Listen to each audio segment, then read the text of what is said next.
Welcome to Confessions of a Higher Ed CMO, a podcast that empowers higher ed marketers to bring innovation, creativity, and excellence to their work. I'm your host, Jamie Hunt. Join me every 2 weeks for discussions with some of the best minds in higher education marketing. Confessions of a Higher Ed CMO is part of the Enrollify network, a robust collection of podcasts designed to help higher educational professionals like you grow. Explore our other shows at enrollify.org or check out some of my personal favorites linked in the show notes below. Enrollify is made possible by Element 451, the leading AI-powered all-in-one student engagement platform, helping institutions create meaningful, personalized, and engaging interactions with students. Learn more at element451.com. And with that, I'm actually going to pull my screen share down so you can all see our panelists' lovely faces. And we're going to just rip the Band-Aid off because you guys know how we do it here at Enrollify. We do not mess around.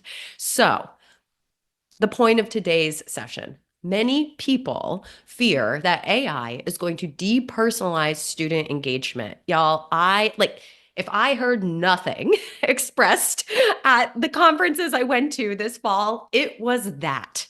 And I am so curious how you would each respond to that concern and any other thoughts you might want to share in your opening remarks. And Jamie, I'm going to pick on you first. Thank you, Mallory. I find this such a fascinating question because I hear this too. And when I'm doing workshops across the country, I'm constantly hearing people saying some variation of this, so that this is one of their biggest concerns. And I find it absolutely fascinating because I feel like actually quite the opposite. I think that AI can really free up time for staff to focus on those high touch experiences that have much greater impact and value. And it also allows you to do a lot greater personalization, hyper-personalization, hyper-curation, those types of things that allow a student to feel like they're getting a more personalized experience.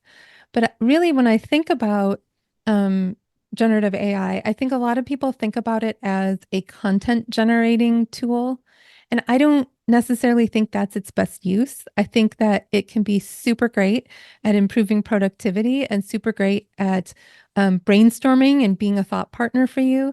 And those sorts of things free up your time to be able to do stuff that is much more engaged with students and much more hands-on with students. And that leads the students to feeling like they're getting a much more personalized experience. Yeah, I agree entirely. I see so many, we keep talking about this on my podcast. It keeps coming up that all of these different AI use cases allow the tools to handle all of those repetitive, mundane tasks that we probably don't want to be doing anyway and spending our time on those. And it gives us time to be more strategic and more creative and more involved with our students to really understand what they need. And, being able to access our data and have AI find insights from our data, give us a much deeper insights into what our users need, what they're looking for. And, moving forward, as this technology improves, we're going to get to the point where everyone has these like personal AI assistants so that people are going to have customized opportunities that fit their individual preferences. And, that's going to give us a much kind of more holistic view of what our students really want and what they need. Mm-hmm. Mallory, the sentiment you mentioned that you're hearing at conferences, etc., it's interesting because I'm personally yet to meet a student who is concerned about AI dehumanizing student experience or engagement. And my question is dehumanized compared to what? How is the engagement at different higher ed institutions humanized now?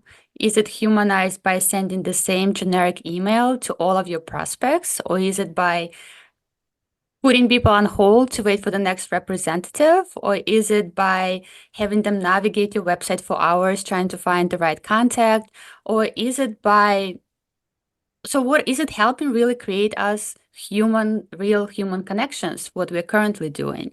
And at the same time, AI can assist students during that process and provide answers instantly so they can get the information they need in the most effective and efficient way. So to me, AI is perfect for enhancing productivity and increasing the student satisfaction.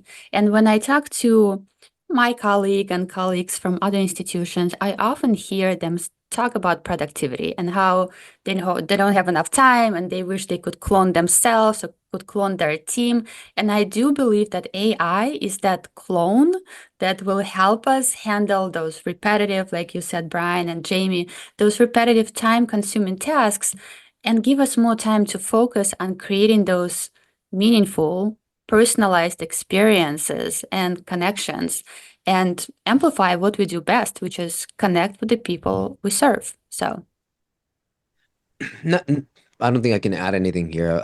Brian, Jamie, and Maya kind of cracked it. So summarize, we're broken. We remain broken. Higher education. Let's go at it. And we need to basically look at this problem differently. Number two, I love what you've all said. AI is a personalization multiplier.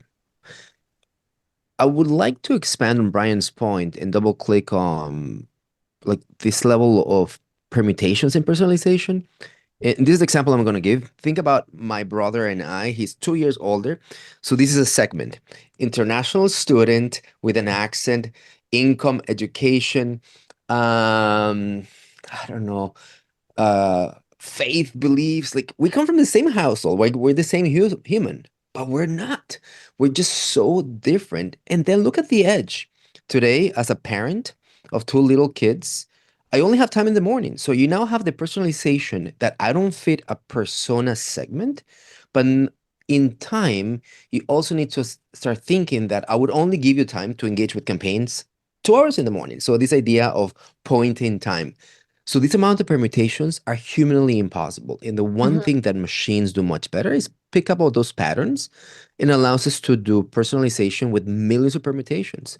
That's the opportunity here that John, Mary, and Tommy and the students, they can hear from us, very unique, personalized, but also in the time that they want to hear based on all these attributes that you just mentioned. So yeah, personalization, it's one of the most exciting things that AI is going to come and help us with, no doubt.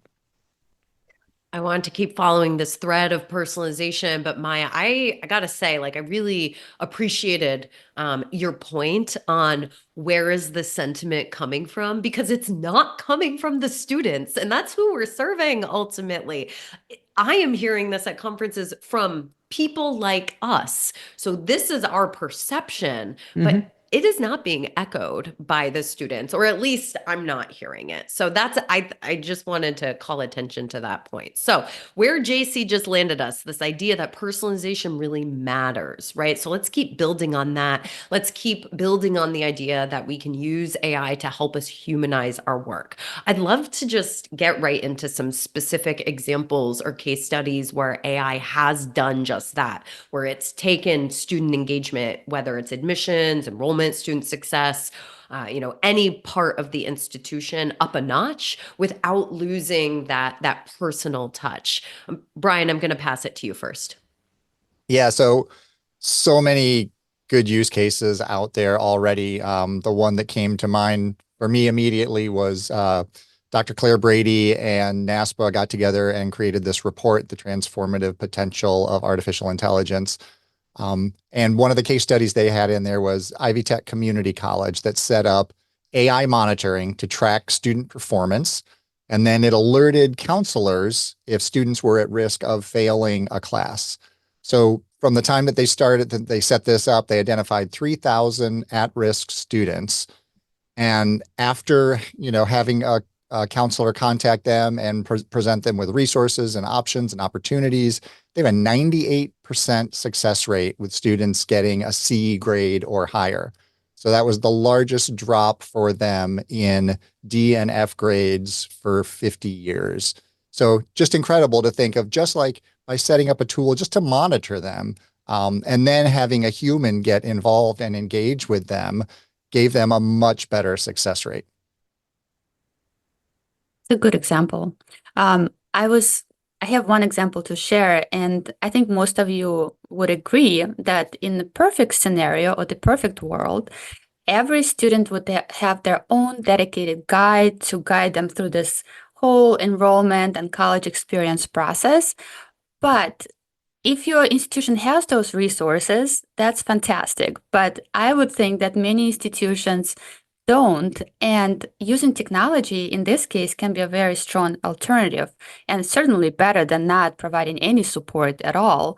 So the good news is, like Brian, you mentioned, there are already some case studies and examples how AI can come in and help with that. And one example I came across was from a recent webinar I listened where Johnny Harper, he's a chief technology officer at Revolution Viewing in England, and he shared some data comparing the impact of human interaction and AI avatars during the online campus tour.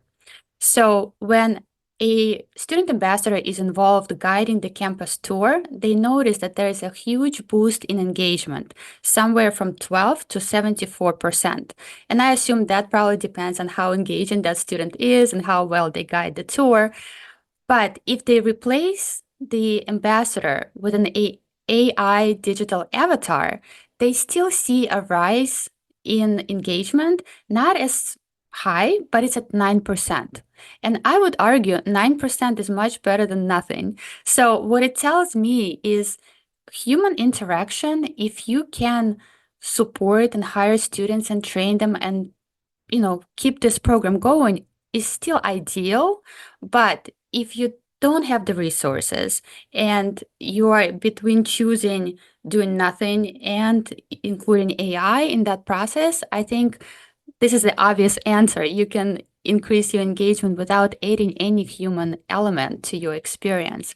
So it's not necessarily about replacing the human, but it's enhancing what you have at a much, I would say, lower cost. And at this time, I know the technology is still evolving and growing. It might not be an ideal solution, but Brian, like you said, it's going to continue to evolve. And right now, we are making some valuable steps forward with AI.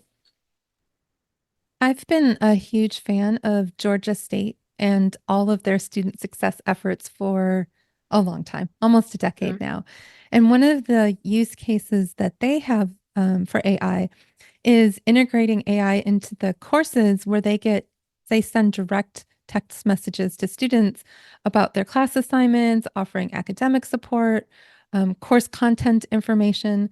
And for the students that received those, particularly in the first generation students that received those, they earned final grades that were 11 points higher than their peers, which is 11 points is an equivalent of a full letter grade.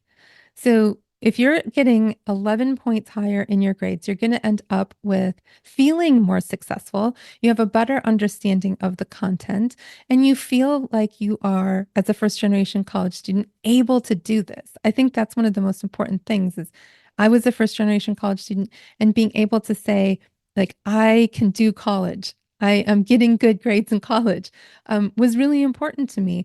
And so I think when you take this sort of technology that allows the student to get this personalized text messages that remind them of things, offer support if maybe they had an issue with a test or an exam or a paper or something, and it's offering them some additional resources. That's just an add-on to what a faculty member can offer. And it's an add-on that's having a big impact. And I'm really excited to see what Georgia State continues to do as AI evolves over the coming weeks, months, and years. Selfish, very selfish product plug here. Okay. You give me one example. I'm going to plug in Element, of course. So, and I think Jamie and Maya just went through this use case that we've solved. Let's go back to JC or Jamie or Maya, Brian, Mallory, your 18-year-old self. How did you pick your major? Everybody here in the audience, how did you went through the process of selecting biology, chemistry, political science? That problem, it's classical information asymmetry. You got advice by the neighbor. I ended up at NYU because my neighbor went to NYU. Your counselor, the student, the website, whatever you have available at your disposal, you leverage and it informs where you're going. That is sometimes unfair and is a position of entitlement, privilege, multiple things. Many of us got so lucky that I had the right neighbor. Many of us did not have the counselor. Many of us, I did not have the educated parent. I love how Jamie said it. I can do college in or something like that, right? It's a really incredible lift. So the things that happens with problem discovery is that this new way of doing search, not query based, like you put a word and kind of gives it, but actually semantic based, that the connectivity between the data points is not only a website and what you put in the website and you're allowed to search, but you use these knowledge databases that could connect the website with social media and the catalog. And it's relatively easy to do today and impossible to do a year ago. Really is creating a different approach to student search. So think about the information access, the nonlinear journey. All of a sudden, like I started this way and ended up somewhere else, and linking to all the possible sources of information. That's what Element has figured out. It's a product called Discovery, and it's a really interesting way to do engagement at scale.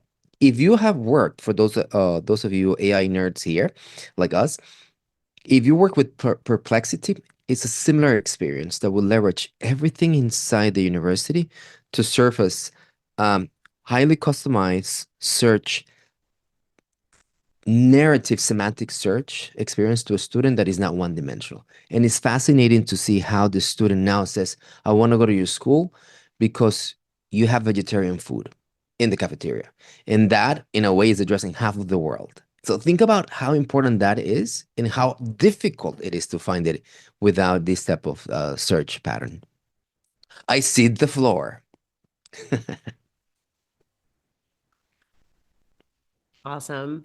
I am minorly obsessed with the Discovery product. I will say I think generative AI search is like it is one of my predictions for 2025. Seth Odell and I discussed that on Nice. a recent Pulse episode. And I just even at AMA talking to, I did an interview with someone from Knox College, and he mentioned how he was in a room with faculty members. And when I was at an agency a number of years ago, we did the Knox College website. So I have a little more insight into that particular institution. And I remember it was a challenge to get different units on board. And like, this is, people are nodding, like any website redesign, it is a challenge to get people How on hard? board.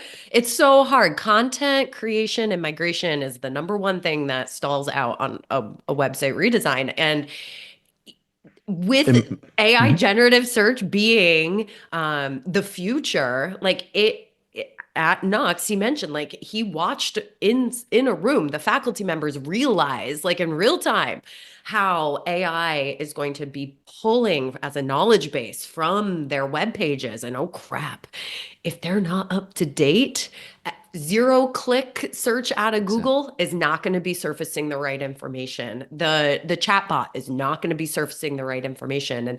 And like it's becoming AI is becoming a bit of a Trojan horse for getting people on board with getting their content updated. Mallory, I built from what you're saying, and everybody, please understand this. We all have trauma from web projects, right?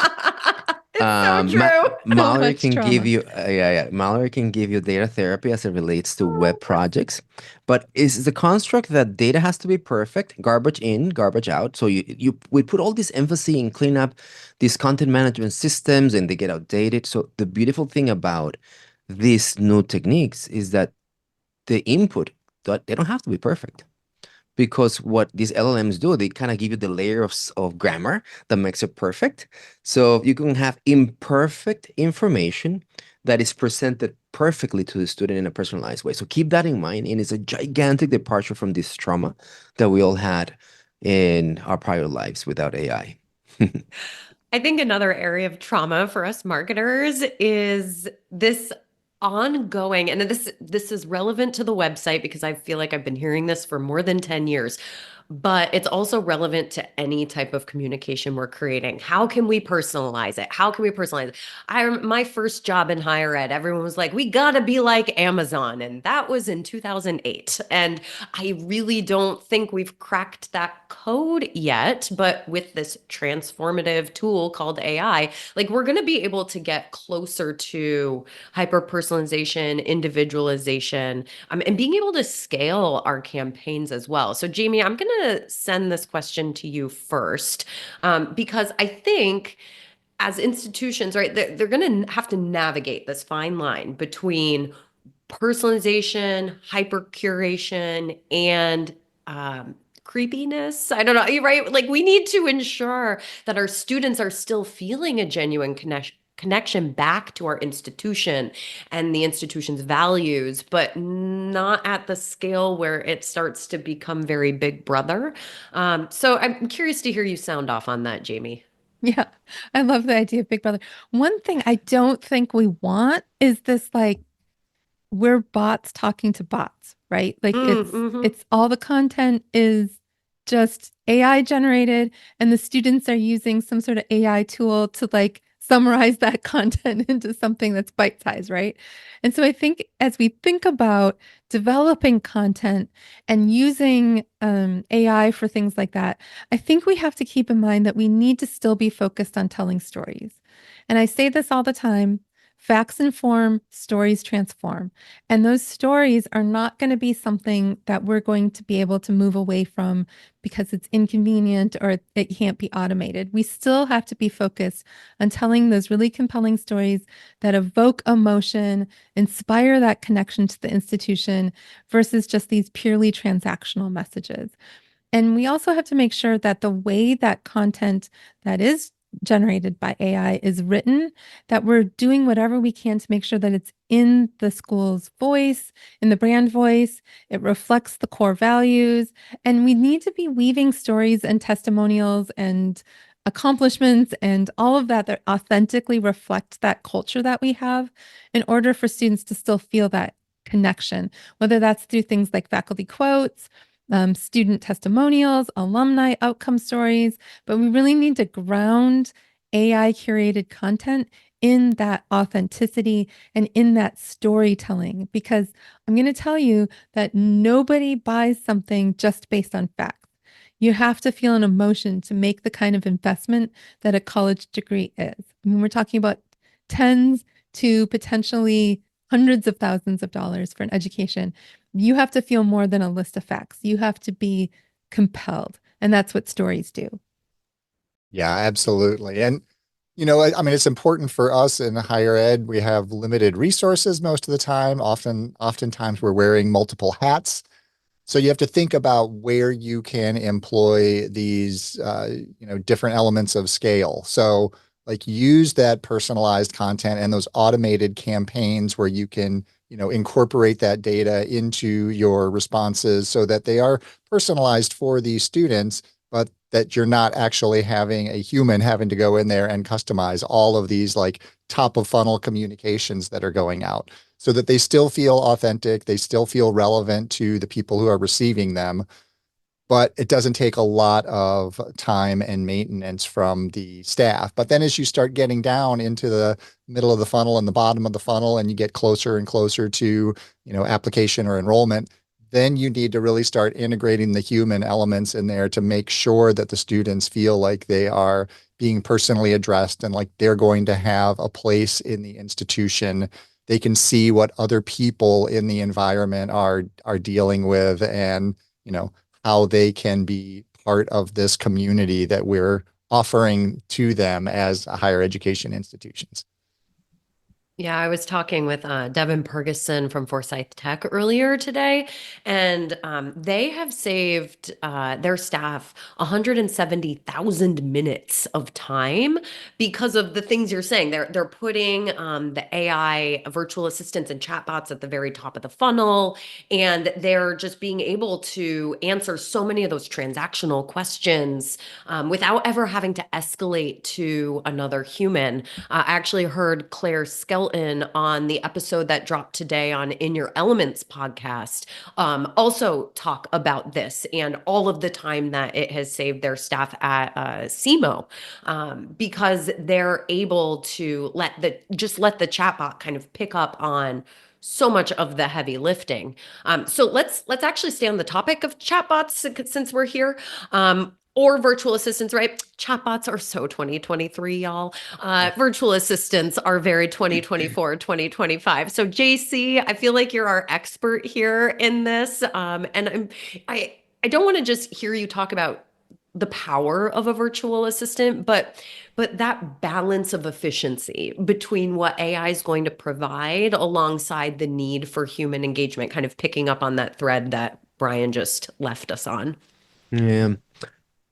The threat of resources are limited in higher education, right? And there's one counselor or one higher education administrator, and there's, I don't know, 1,000 students who need that help. What we need to remember is that this new lens of agents, assistants that are conversational, aka chatbots, really do something really, really well. The secret sauce of higher education, the human aspect, is high touch interventions. This is where we thrive.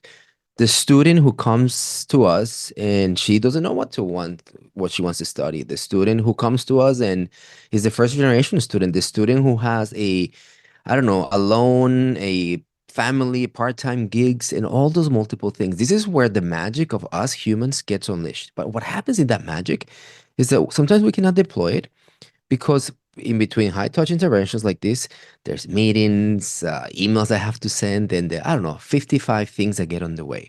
This is where this is at.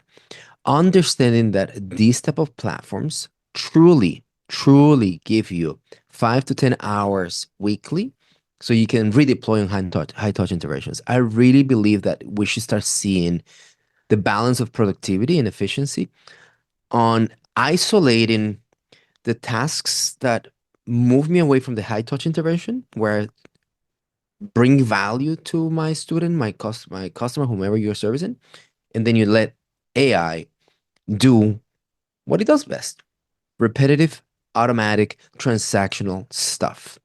AI and chatbots are not magicians. They're fantastics at process. If there's something that looks like 80% of the time the same, fantastic. Then you do the 20% that is edge case, right? Think about it, it's just not answering questions, it's anticipating them. So what that means is that you know what that question is going to look like, and then so be it. I'll leave you with one more story, right? I remember in my first international trips where I was recruiting on behalf of the engineering school, I'm in India, and literally I would see, I'm not joking, 2,000 students in a night. 1,800 of them had the same question: what is the minimum GRE score? And then what do? We put FAQs, right? What is happening there is just that you bring that FAQ to the next level of automation and personalization. So my last point is, we will divide the world of efficiency in the ones that automate and the ones that fall behind, right? And this is where I think is a really interesting thing, right?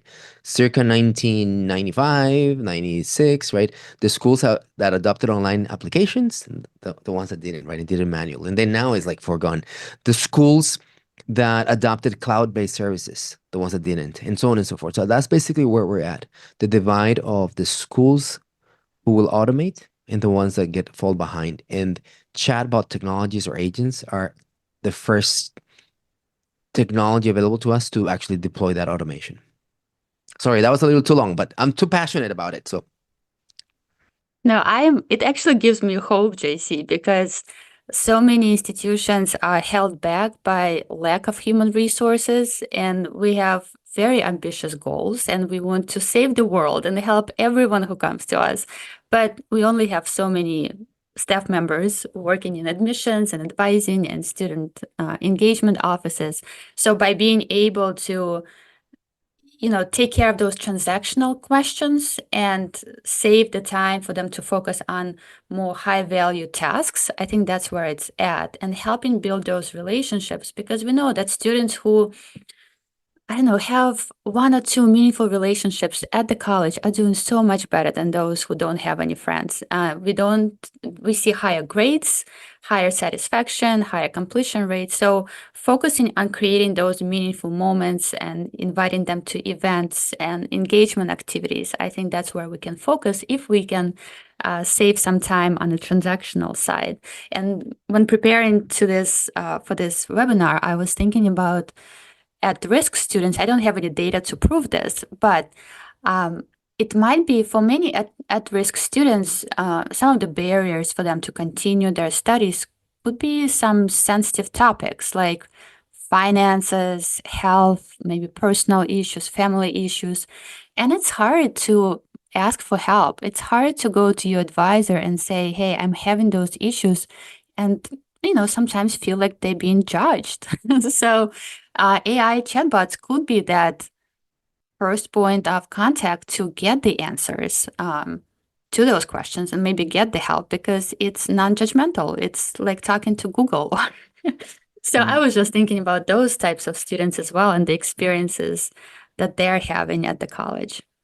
30, Yeah, 30 in many community colleges that I've done predictive modeling for, 30% of the blockers from 6-year graduation, 30% is financial aid. And it's not that they cannot find the money, it's just that they get lost in the system to basically activate programs and help type of thing. So just to quantify the aspect of you're on the money, Maya. Sorry, Brian. no, Thanks, that's great. Yeah, and I think people who are concerned about where these chatbots are fitting in and what they're replacing, I mean, these are our decisions to make. The chatbot's not deciding that it needs to be on our admissions page. That's up to us. I'm always saying that these AI tools can do a lot of things, but it's up to us to decide what they should do. So when you're looking to integrate AI into your workflows, you need to think about, one of the first things you need to think about is if the task that you're replacing is something that provides opportunities for human to human interactions. I mean, we have our business school has a program where they're creating virtual TAs. So the students who are, working on their homework at 1 o'clock at night have a resource that they can go to, but we're not replacing our human TAs. So thinking about that, looking at what AI can do. AI is great at brainstorming and ideating, but don't do that as a solo activity. Bring in your group, bring in your team, go through all the human ideas, and then have AI help keep those ideas flowing and keep the conversation going. And the more diverse a group of people that you can collect in these brainstorming sessions, I mean, not only are you guarding against bias, but now you've got more ideas that you're creating, more different perspectives that you're having integrated into the conversation. You can have it do gap analysis to find out what you're missing, because as humans, we're very good at seeing what's in front of us, but we're not so good at seeing what's not there. And AI is just fantastic at that. Well, I think one of the things that you said, Brian, really jumped out at me. And this idea of having TAs available at 1 a.m. And when I think about college students, when are college students doing their homework? It's not between 9 and 5. But when are employees on campus? It's between 9 and 5. And so their questions have to wait. They're leaving voicemails, they're sending emails, they're waiting for answers to questions, they're waiting for academic support. And sometimes some of the questions that they may have might be incredibly stressful questions around financial aid or, am I going to pass this class? What grade do I need to get to pass this class? And if AI can answer some of those questions, maybe they can sleep a little bit better when they do go to bed at 3 or 4 in the morning, when we're getting up to work out to go to work. That's really helpful for them. But one of the things you all have covered great examples of when to use AI, and I hate to be the person that's like, I'm going to talk about when not to, but I think that when you have a task that requires a really high level of accuracy, or it requires some real-time human judgment that needs to be applied to it, or decision making, I get a little bit uncomfortable with the idea of just like dumping applications into an AI tool and having it spit out who should be admitted and who shouldn't be, and then just relying on that. I think that we need to have some checks and balances to make sure that it's accurately analyzing a student. And also sometimes getting the AI set up to actually do the thing you're trying to get it to do takes longer than if you just did it manually. And in those cases, I think, don't rely on AI. But as I think Brian said earlier, right now is the worst AI is going to be for the rest of our time on this earth, right? It's only going to get better and better. It's not going to get worse. And so there might be a point where some of those things can be turned over to AI, and that can completely reshape what we do with our time in ways that is so much more significant and impactful than doing things like responding to the same question via email 10 times a day. Yeah, right on.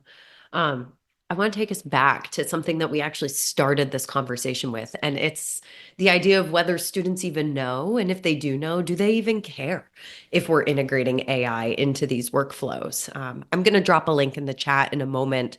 We had a really great student panel at our AI Engage Summit this past October, so you can hear straight from their mouths what they think about this, but I'm going to pose the question back to the panel, right? Do students really care if AI is involved in the communications, if they're getting the information that they need when they need it? And do institutions even need to balance that awareness? Like, is there risk of eroding trust if we're not thinking about this? So, Jamie, I know we just ended on you, but I'm going to throw this one right back at you. Yeah, I agree with Maya's original point that there are a lot of places where students don't care about whether AI was used in the process at all. Where I do see some students seem to care is AI generated images on social media. It seems like it when somebody posts something that's super obviously created by generative AI, you will get people piling on to that. And a lot of times I've also seen parents, I'm in some parent Facebook groups. You see parents saying that their students are like, if I can't use this in class, why is the school using it to create imagery for their social posts? But I can't imagine a world where a student is going to say, this tool that I'm using at 1 a.m. that I wouldn't have access to except between 9 and 5, Monday through Friday, I hate that. And I don't want to be, engaging with that. So, I think it just depends. But maybe AI generated images will get to a point where a student doesn't care anymore. But I've seen so many cases where students are like losing their minds over some image being created with AI and it being credited as AI. And then they're like losing their minds on social media, which is social media then becomes a crisis and it's a whole thing. Yeah, I agree. My wife and I have 3 kids in college right now, so it's our built-in focus groups. And for them, they don't care, as Jamie said, they don't care where that information comes from, but they do want to know if the source is AI. So if you're sending out communications or if you're creating content, just be transparent about it. We actually have that in our, AI usage guidelines for our institution. Because if they find out later that your content is, created by AI, they're going to feel tricked, or they're going to feel like you were like taking the easy road or taking shortcuts. So just be aware of that. I think it's also about what type of content is being created by AI. Like not all content they would care about. I keep thinking about myself. Like let's say I'm a customer of Verizon or T-Mobile and I have to call customer service. And my answers get immediately answered and so effectively and efficiently. And once my issue is resolved, I discovered that it was AI driven. Would I care? No, I wouldn't care because I got what I was looking for. And I think it's the same for students. If they can get their issues resolved effectively and efficiently, they don't care. And they would even prefer to receive that type of service. So my point is, human is not always better. Sometimes human have, other issues. Maybe they're not in a great mood and they can't provide great service. Or maybe you're speaking to a person sitting in India with a very strong accent and they can't understand you, and then your issue has to be escalated. How frustrating is that? So I think it's all about strategy and knowing when and how to integrate AI to serve your particular audience. Similar, students don't care. They expect it, in my opinion. Digital natives, in my opinion, my prediction will evolve to Jamie's and Brian points of if it's attribution to AI and like how I may like it. What I think is going to happen is a TikTokification of creative, style stuff that looks like $100 million versus a TikTok vertical video for 30 seconds. Now that's the new norm. So probably we're going to move in that direction. So if they don't care, they expect it, and will probably become more nascent and less weird to see these highly AI digitized futuristic pictures that don't make sense. They make you look ridiculous, and that may become the norm. So we're not there yet, to Jamie's point and Brian's point, but I think we'll be there soon. All right, JC, I'm going to stay on you here. I want to talk ethics. Oh no. We haven't addressed it in the last 50 minutes, and that is also something that was pretty commonly talked about, Yeah. around the conference halls this fall. And so, if, from your perspective, what ethical considerations do we all need to be keeping in mind when we're using AI, to communicate with students? Yeah. Look, it's a tough problem, and I'm going to be very, very honest here. It's the type of problem that us four or five here, and everybody's in the room, um, we we will be given a solution, and as great as bad as it is, that solution is what we're going to have to work with. So it's above our pay grade. Number two, what is going to happen is bias in, bias out, right? So if these solutions, and this is going to come from regulation and like really, really smart people trying to solve these problems, that they need to know that there's going to be a bias that comes in, and if that bias gets picked up, it gets amplified. So if all of a sudden I want my pictures to be more diversity inclusive, and then also like you get George Washington with Afro-American traits, right? That's circa 2024 Google, right? um,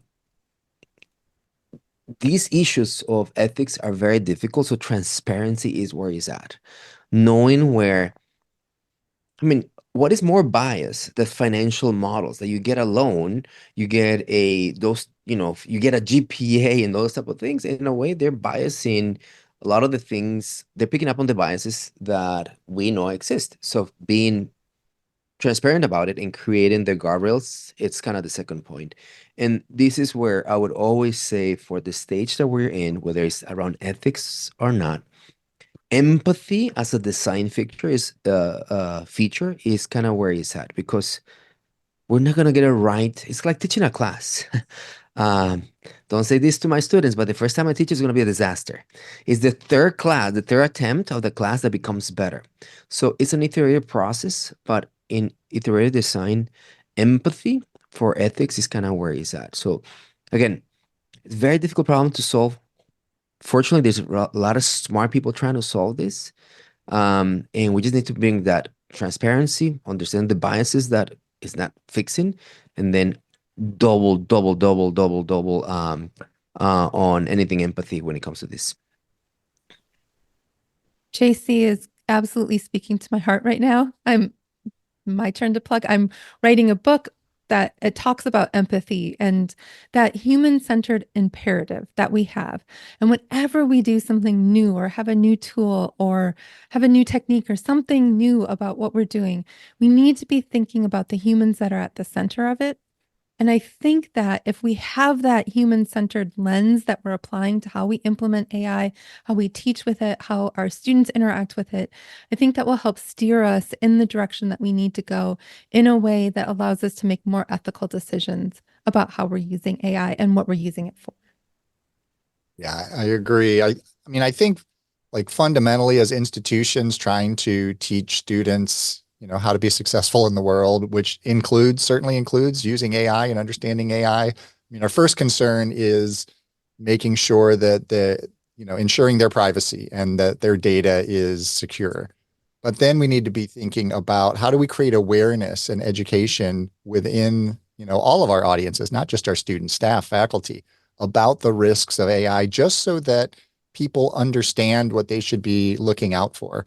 I find myself all the time in conversations with people who don't even know what ChatGPT is, which blows my mind because, most of the circles that I'm in, everybody is talking about it all the time. But my neighbor, who's an electrician, was saying the other day that he hadn't heard of it, which was shocking to me. But, we need to establish guidelines or policies that establish, how these tools can be used, that all content must be human verified and transparent to, the consumers that we're dealing with, and that, we are mindful and aware of what the risks are of using these tools and that they have bias and they do hallucinate. So I think that's important. Yeah. We've got two topics left before we wrap up today. And the first one was actually a question that Angelita dropped into the webinar chat a few minutes ago. She notes that she knows several people who don't want to go anywhere near AI because they think AI is going to take their job eventually. And again, around those conference halls, that was another major concern that I kept hearing this year.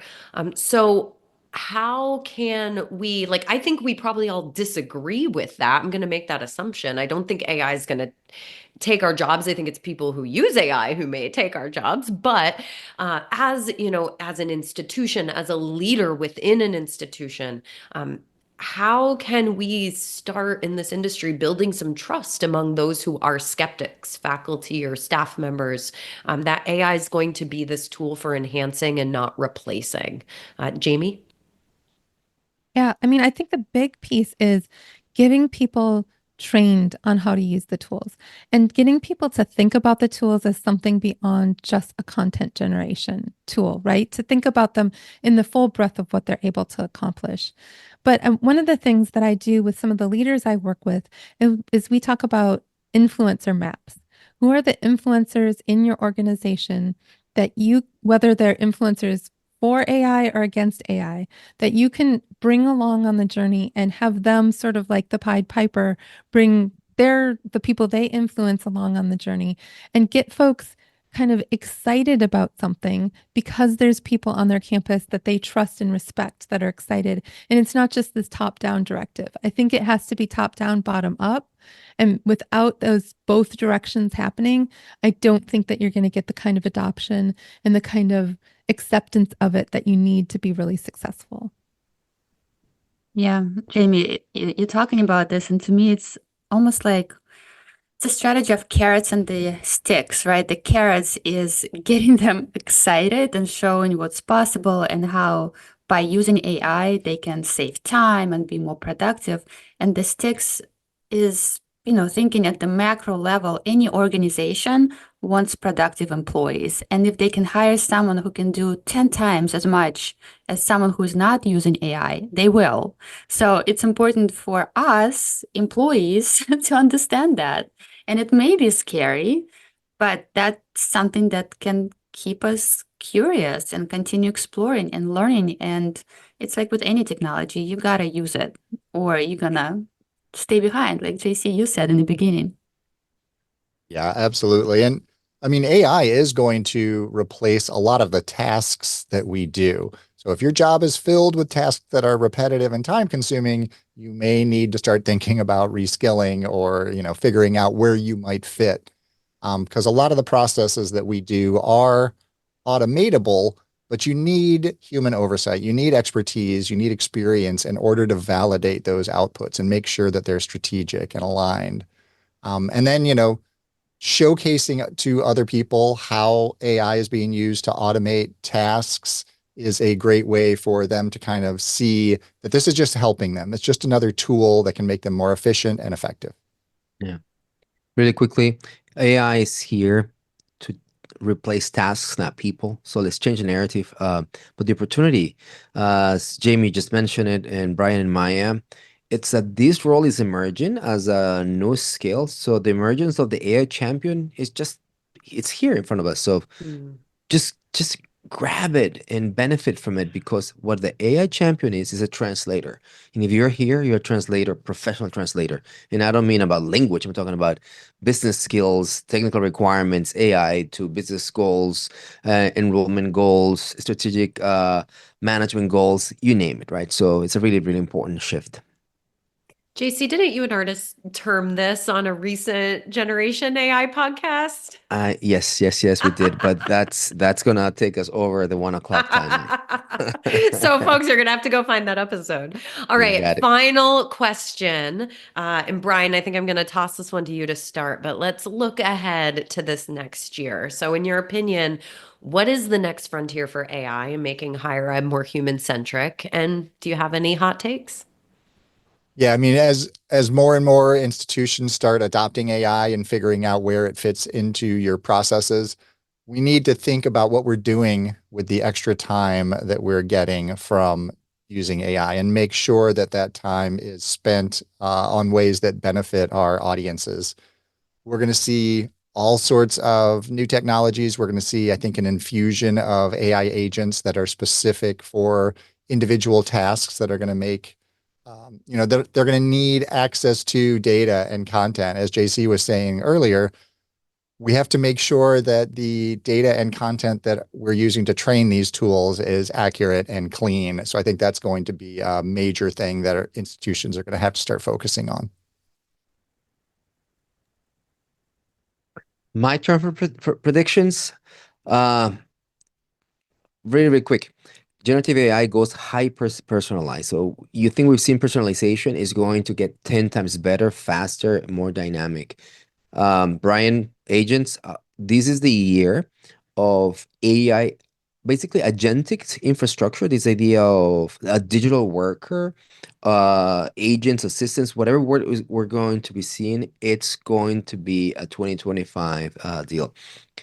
Something really interesting, and feel free to chat me or email me about small LLMs. There's a really interesting thing coming to us that the LLMs that we know, they're frontier models like Claude and Chat GPTs, that type of thing, they're fantastic, but they're reaching certain maturation. So the small LLMs are forthcoming, lightweight, and very specifically maybe leaving devices like your phone and whatnot. That's going to be very interesting. And I'll leave you with the last one.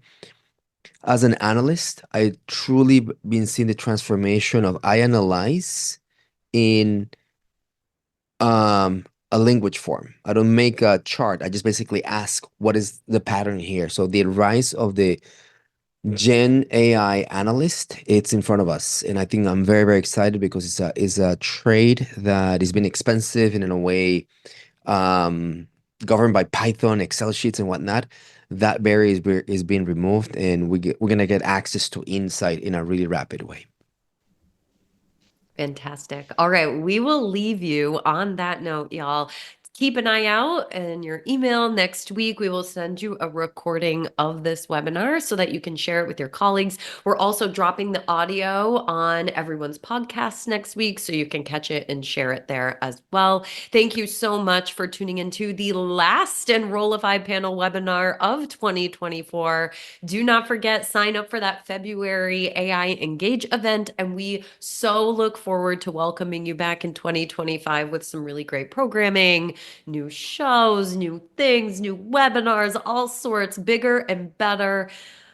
Just what you expect from Enrollify. So we hope you all have a wonderful, safe, and lovely, restful holiday season. And hey, while you've got maybe a week or so off, what better time than to start exploring with AI? Just saying. All right, everyone. We'll see you soon. Thanks for Have having a us, Mallory. wonderful rest of the year. Yes. Bye, Thanks, everybody. panelists. You're incredible. Bye, all. Bye. Confessions of a Higher Ed CMO is part of the Enrollify podcast network. If you like this podcast, chances are you'll like other Enrollify shows too. Our podcast network is growing by the month, and we've got a plethora of marketing, enrollment, and higher ed technology shows that are jam-packed with stories, ideas, and frameworks, all designed to empower you to be a better higher ed professional. Our shows help higher ed marketers and admissions professionals find their next big idea and feature a selection of the industry best as your host. Learn from Mallory Willsea, Seth Odell, Jenny Lee Fowler, Eddie Francis, and so many other of your favorite leaders in higher ed. Enrollify is made possible by Element 451, the leading AI-powered all-in-one student engagement platform, helping institutions create meaningful, personalized, and engaging interactions with students. Learn more at element451.com.